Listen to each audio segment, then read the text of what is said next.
નાના બાળકોનું આધાર card update કરવું કેટલું ઇમ્પોર્ટન્ટ છે? જો નાના બાળકોનું આધાર કાર્ડ હજુ સુધી તમે અપડેટ નથી કરાવ્યું તો હમણાં જ કરાવી લો.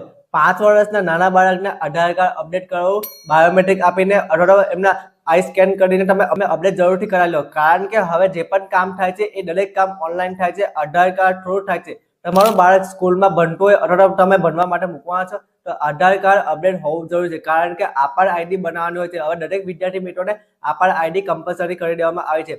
આપાર આઈડી બનાવવા માટે અથવા તો કોઈ પણ ડોક્યુમેન્ટના પ્રૂફ આપવા માટે આધાર કાર્ડ મોસ્ટ ઇમ્પોર્ટન્ટ ડોક્યુમેન્ટ બની ગયું છે. જો તમે નાના બાળકનું અપડેટ કરવા માંગો છો તો ક્યાંથી અપડેટ કરાવશો? જો આ પ્રોસેસ તમે ઓનલાઈન નહીં કરી શકો કેમ કે બાયોમેટ્રિક આપીને જે નાના બાળકોના બાયોમેટ્રિક છે એ બાયોમેટ્રિક આપીને તમે આધાર કાર્ડમાં અપડેટ કરાવશે. આધાર કાર્ડ અપડેટ કરવા માટે ક્યાં જવું છે? હવે જે આધાર કાર્ડના કામ થાય છે એ પોસ્ટ ઓફિસમાં થાય છે. પોસ્ટ ઓફિસમાં જઈને તમે નજીકના પોસ્ટ ઓફિસમાં જઈને આધાર કાર્ડ અપડેટ કરાવી શકો છો અથવા તો કોઈ પણ CSC સેન્ટર અથવા તો આધાર કાર્ડ સેન્ટર જઈને તમે બાયોમેટ્રિક આપીને આધાર કાર્ડ અપડેટ કરવાનું છે. આધાર કાર્ડ અપડેટ કરવા માટે કયા કયા ડોક્યુમેન્ટ લઈ જવાના છે? એમાં જૂનો આધાર કાર્ડ લઈ જવાનું છે. ત્યારબાદ તમારે મોબાઈલ નંબર આપવાનો રહેશે અને જે જન્મ દાખલો છે એ જન્મ દાખલા પણ સાથે લઈ જવાનો રહેશે.